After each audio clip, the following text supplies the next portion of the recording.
Bismillahirrahmanirrahim. Assalamualaikum warahmatullahi wabarakatuh. Selamat siang.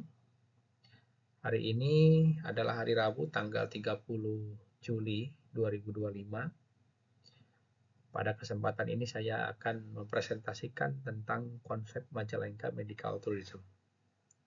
Konsep Majalengka Medical Tourism ini merupakan suatu konsep yang menurut hipotesis saya yakin bisa mendorong kualitas pelayanan kesehatan di Majalengka, sangat berdampak positif bagi masyarakat. Kemudian juga akan memberikan efek terhadap pertumbuhan ekonomi, peluang penciptaan lapangan kerja, dan juga nanti akan berdampak pada pengembangan pariwisata yang sudah ada di Majalengka saat ini. Nah, apa itu medical tourism? Medical tourism adalah aktivitas bepergian ke daerah lain, ya, baik dari dalam negeri maupun luar negeri untuk mendapatkan pelayanan medis. Bisa juga sambil berwisata. Ada banyak alasan orang melakukan medical tourism atau memilih medical tourism. Yang pertama, mungkin biaya pengobatan dinilai lebih kompetitif. Bukan berarti lebih murah, artinya lebih kompetitif itu begini. Ketika kita di kota asal membayar 1 juta tapi hanya mendapatkan A misalnya. Nah, ketika kita melakukan medical tourism ke kota B atau ke negara B, kita membayar dengan biaya yang sama, tapi benefit yang didapatkan dari harga yang sama tersebut berbeda. Ya, tadi kalau di kota asal atau di negara asal 1 juta itu hanya dapat A, sedangkan ketika kita medical tourism ke kota B atau ke negara lain, itu mendapatkan benefit A, B, C, atau lain sebagainya. Kemudian juga salah satu alasan orang melakukan medical tourism ini karena direkomendasikan oleh orang lain. Ya, ketika di daerahnya sudah melakukan pengobatan, belum mendapatkan kepuasan, ya, kemudian ada yang merekomendasikan berobat mending ke situ, berobat mending ke sana. Nah, orang yang mendapatkan rekomendasi tersebut biasanya melakukan medical tourism. Kemudian juga dinilai pelayanannya di destinasi medical tourism lebih ramah, ya, pelayanannya lebih bagus, lebih ramah, kayak gitu. Sehingga orang akan memilih, mendingan jauh ke sini tapi saya dapat pelayanan yang lebih ramah daripada di tempat saya dekat, tapi misalnya petugasnya judes dan lain sebagainya. Kemudian juga alasan lainnya, misalnya waktunya lebih fleksibel, ya, tempat pelayanannya lebih nyaman, mungkin pemeriksaannya lebih komprehensif, ya, atau penjelasan terkait keadaan medisnya lebih detail, lebih lengkap, lebih komprehensif. Sehingga pasien itu setelah berobat, kemudian dijelaskan oleh dokternya secara komprehensif, pasien jadi lebih paham, oh ini loh yang diderita oleh saya, ini loh penyakit yang saya derita gitu ya. Kemudian mungkin fasilitasnya bisa dibilang lebih baik, lebih modern, alat-alatnya lebih lengkap, atau mungkin daerahnya lebih tenang untuk istirahat, ya.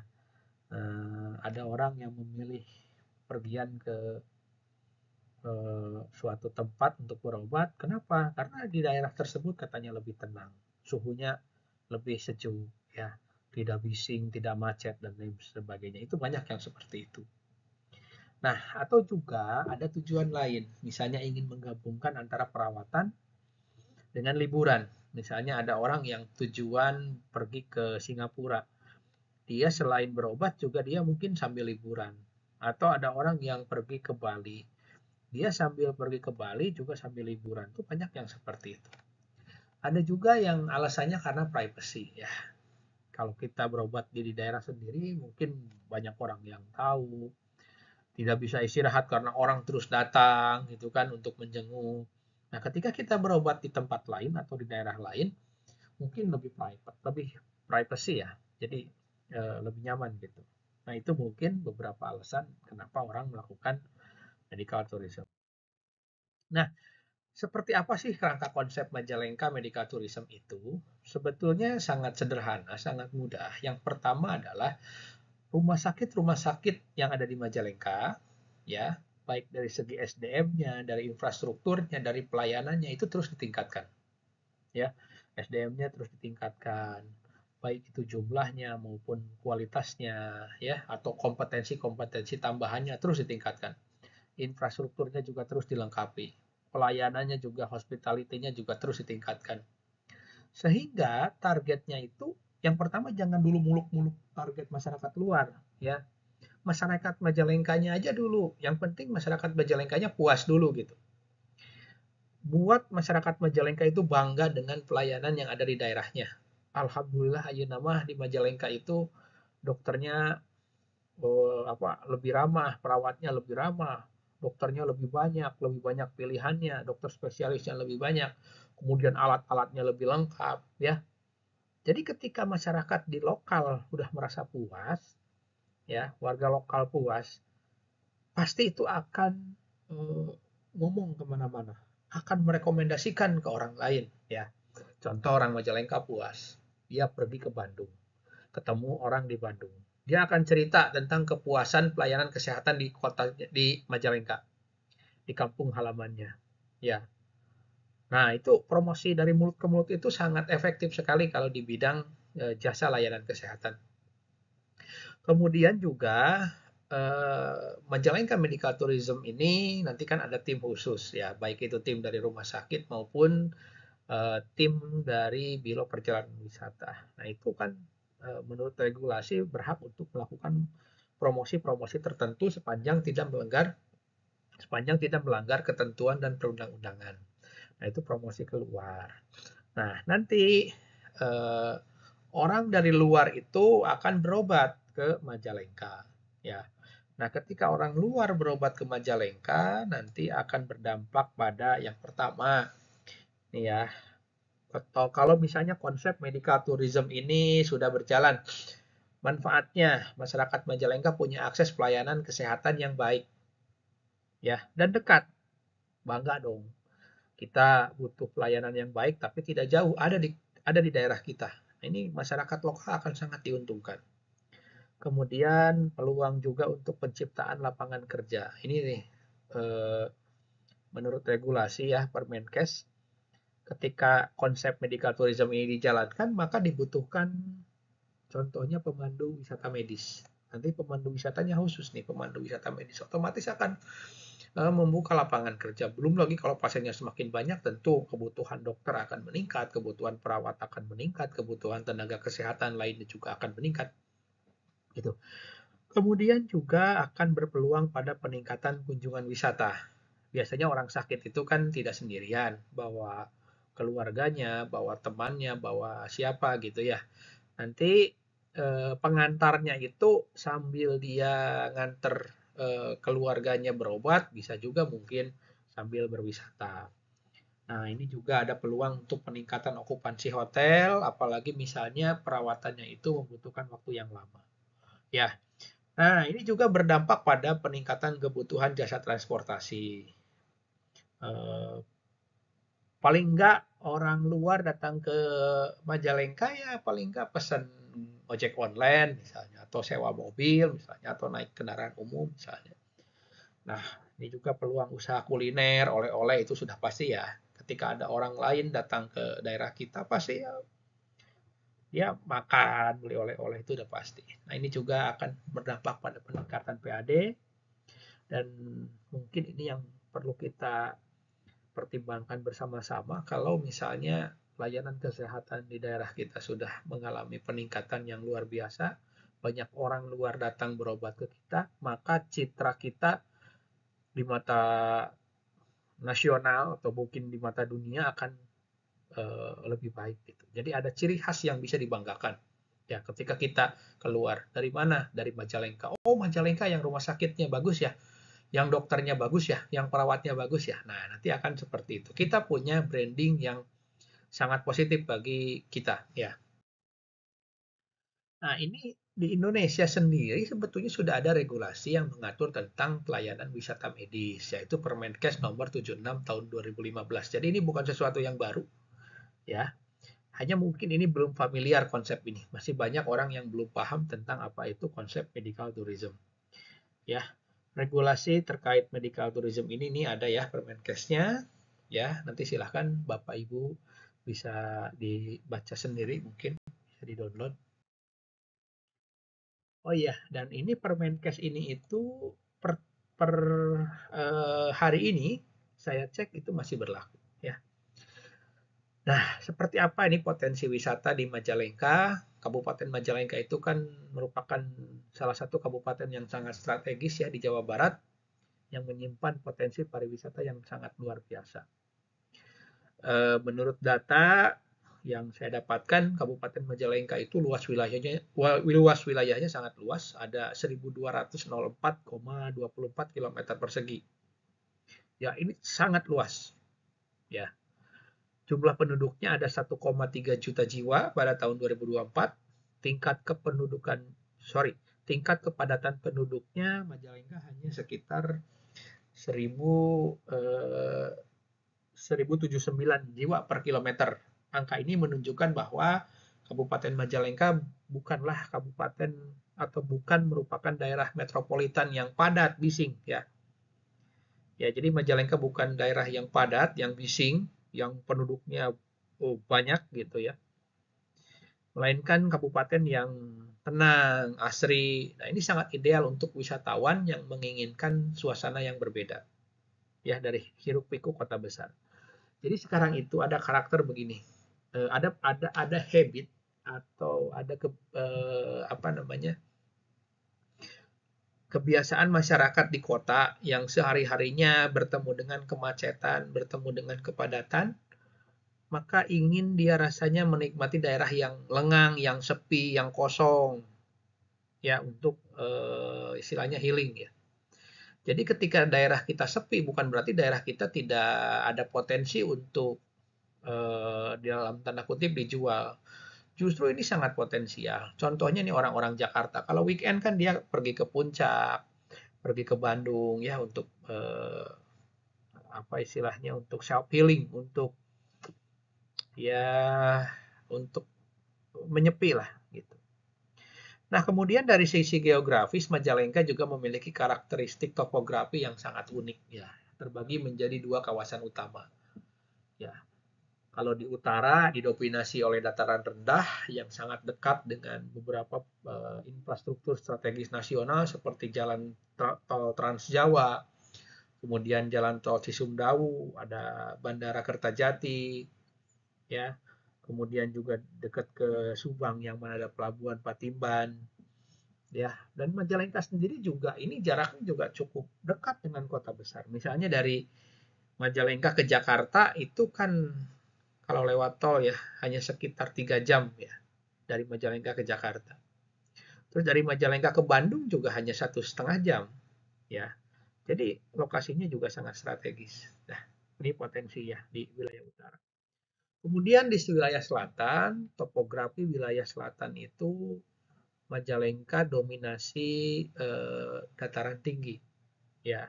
Dan di daerah selatan Majalengka itu ada gunung tertinggi di Jawa Barat yaitu Gunung Ciremai yang memiliki ketinggian sekitar 3.078 mdpl ya. Jadi Gunung Ciremai itu kan terbagi dua ya, yang bagian sini adalah wilayah Kabupaten Kuningan dan sebelah sini adalah wilayah Kabupaten Majalengka. Jadi Majalengka punya suatu ikon yang sangat luar biasa yang tidak dimiliki oleh daerah lain di Jawa Barat ya. Jadi gunung tertinggi di Jawa Barat itu ada di Majalengka dan Kuningan ya. Sebab Gunung Ciremai itu berada di dua kabupaten. Nah, kita tahu setiap tahunnya itu ribuan orang dari luar datang ke Gunung Ciremai untuk mendaki. Ciremai ini punya beberapa jalur pendakian resmi, ya. Kalau tidak salah ada 5 ya, betul ya 5. Dan 2-nya itu ada di Kabupaten Majalengka, yaitu jalur Apuy dan jalur Sadarehe. Nah, jadi Majalengka punya daya tarik luar biasa ya untuk apa namanya menjadi magnet agar orang luar datang ke Majalengka. Dari segi akses transportasi juga baik kendaraan sewa maupun kendaraan umum juga Majalengka juga cukup relatif baik ya. Bisa antar kota tersedia, hampir 24 jam, kemudian juga ke stasiun kereta api juga dekat, ada di Cirebon, dan bandara juga meskipun saat ini bandaranya juga belum begitu berkembang, tapi kita berharap ke depan bandara di Majalengka juga bisa lebih berkembang ya, sehingga mendorong pertumbuhan Kabupaten Majalengka. Ya, jadi dapat saya simpulkan bahwa Majalengka merupakan permata tersembunyi di Jawa Barat ya. Kalau boleh saya sedikit berhiperbola ya, yang siap bersinar sebagai destinasi wisata unggulan termasuk dalam pengembangan wisata kesehatan. Ya, jadi kalau di Majalengka kita kembangkan medical tourism, ini sangat potensial. Nah, ini data kunjungan wisatawan dari luar ke Majalengka tahun 2019 dan 2014.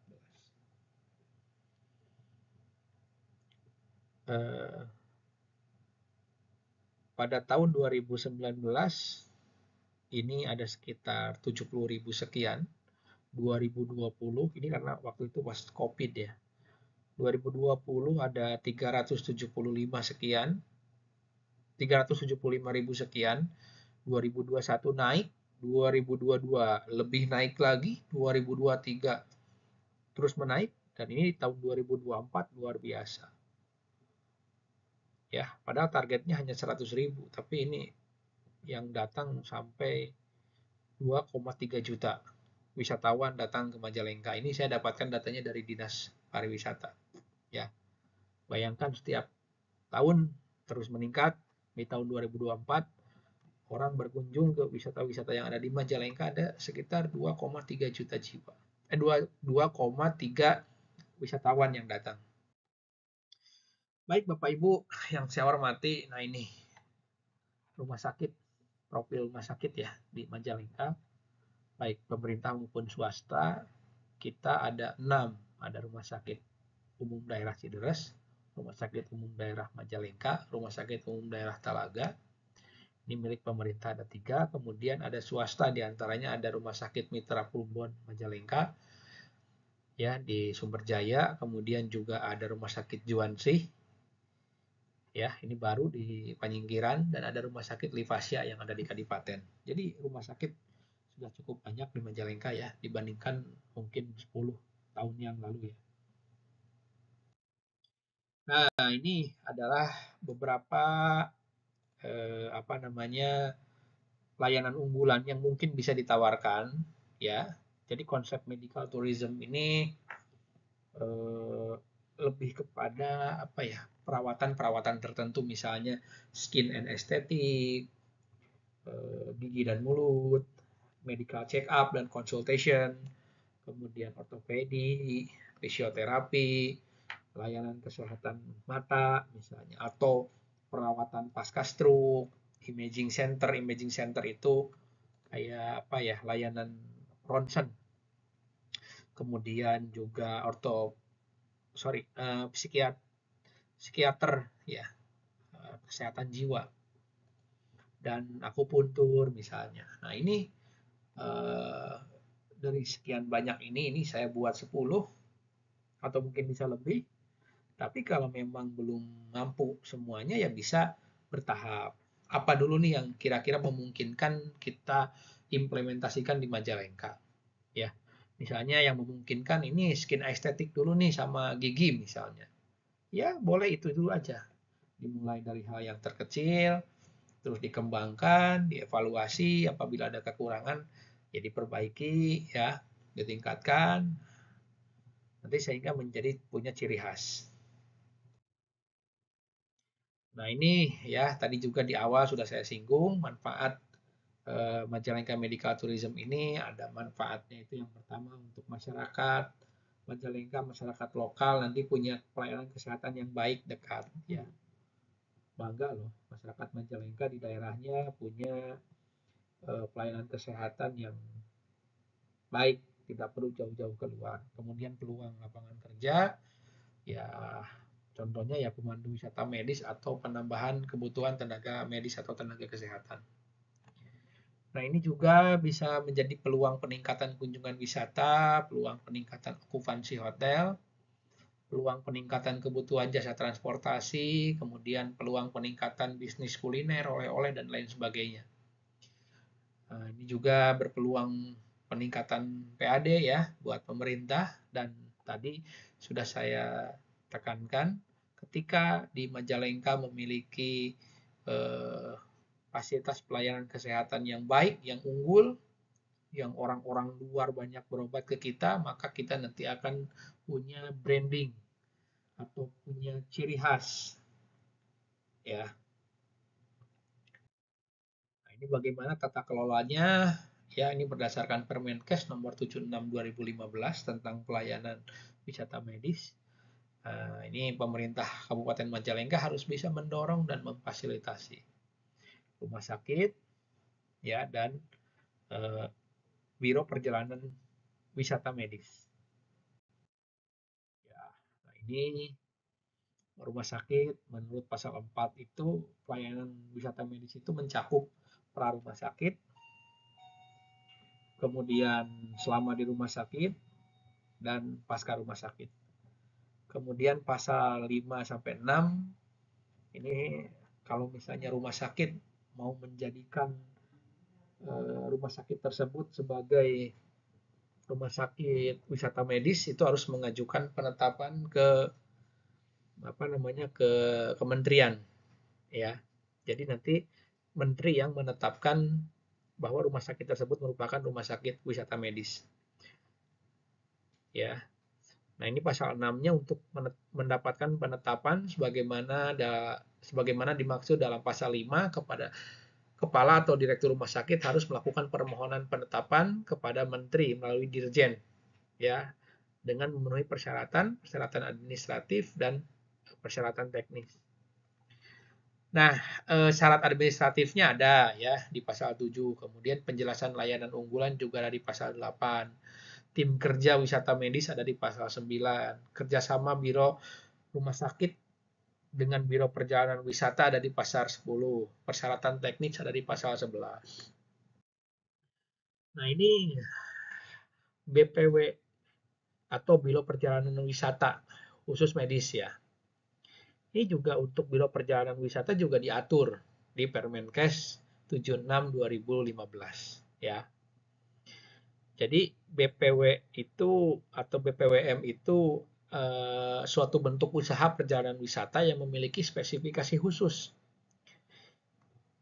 yakni menyediakan jasa perencanaan perjalanan wisata sekaligus memiliki pemandu wisata medik. Jadi ya mirip dengan biro perjalanan wisata pada umumnya, hanya menu yang ditawarkan itu bukan hanya menu wisata biasa, tapi ada wisata medisnya gitu. Misalnya ada biro perjalanan wisata yang menawarkan wisata outbound misalnya. Nah, ini si biro perjalanan itu menawarkan wisata medical check up. Itu ya. Ini ada di pasal 10 dan lampirannya di halaman 21 dan 22 Permenkes tersebut. Ya, nah ini si Biro Perjalanan Wisata Medis ini bisa berbentuk perusahaan swasta, milik pemerintah daerah, atau unit usaha. Jadi Biro Perjalanan Wisata Medis ini bisa berbentuk perusahaan swasta, bisa milik pemerintah daerah, atau unit dari BUMD. Ya, nah ini tugas-tugasnya ya, sudah jelas. Nah ini target pasar tahap awal. Target pasar tahap awal Majalengka Medical Tourism ini tidak perlu muluk-muluk, tidak perlu dulu berpikir gimana caranya orang luar negeri datang ke kita. Ya, kita yang simpel-simpel aja dulu.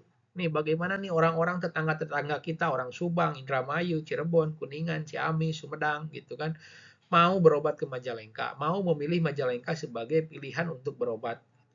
Nah, bagaimana agar kita bisa memenangkan persaingan? Ya, bisa memenangkan persaingan, ya salah satunya dengan kita memiliki pembeda agar kita layak untuk dipilih ya. Jadi kita harus memiliki pembeda dengan tetangga-tetangga kita sehingga orang mau milih Majalengka sebagai pilihan gitu. Ya, jadi sekali lagi Bapak Ibu, berbicara tentang Majalengka Medical Tourism ini bukan dulu kita ngawang-ngawang bagaimana orang luar negeri datang ke kita. Itu terlalu berat. Ya kita itu berpikirnya yang simpel aja dulu, gimana caranya nih orang orang orang tetangga kita, orang Cirebon, orang Indramayu, Kuningan gitu kan, ya mau berobat ke kita. Itu aja dulu. Bukan sebaliknya orang kita yang malah berobat ke tetangga ya. Ah, Bapak Ibu, medical tourism ini bukan sesuatu yang baru ya, bukan sesuatu yang asing. Ini contohnya ini. Seorang laki-laki warga Majalengka punya masalah kesehatan. Dia lebih memilih berobat ke rumah sakit yang ada di kabupaten lain. Padahal di rumah sakit yang ada di Majalengka, secara peralatan, secara kompetensi SDM, dan segi kualitas pelayanan sangat memungkinkan untuk merawat dan mengobati masalah kesehatan yang dirasakan laki-laki tersebut. Tapi karena branding dan persepsi rumah sakit di luar daerah tersebut dianggap lebih baik, akhirnya warga Majalengka memilih melakukan medical tourism ke daerah lain. Ya.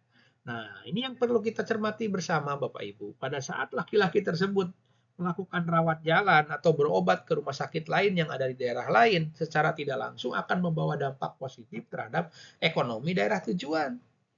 Misalnya nih, dia otomatis kan kalau misalnya contoh berobat ke Cirebon atau contoh berobat ke Bandung, ya pasti kan beli makan, bayar parkir, jajan, ya, atau mungkin menginap di hotel gitu. Nah itu kan dampak ekonomi positifnya untuk daerah lain, gitu ya. Nah itu aja mungkin Bapak Ibu yang dapat saya presentasikan pada kesempatan ini. Mudah-mudahan ini bermanfaat, ya. Semoga apa yang kita bicarakan pada kesempatan ini bisa terrealisasi, terwujud, dan bisa memberikan suatu eh, kebaikan untuk daerah kita tercinta. Itu saja mungkin. Terima kasih. Assalamualaikum warahmatullahi wabarakatuh.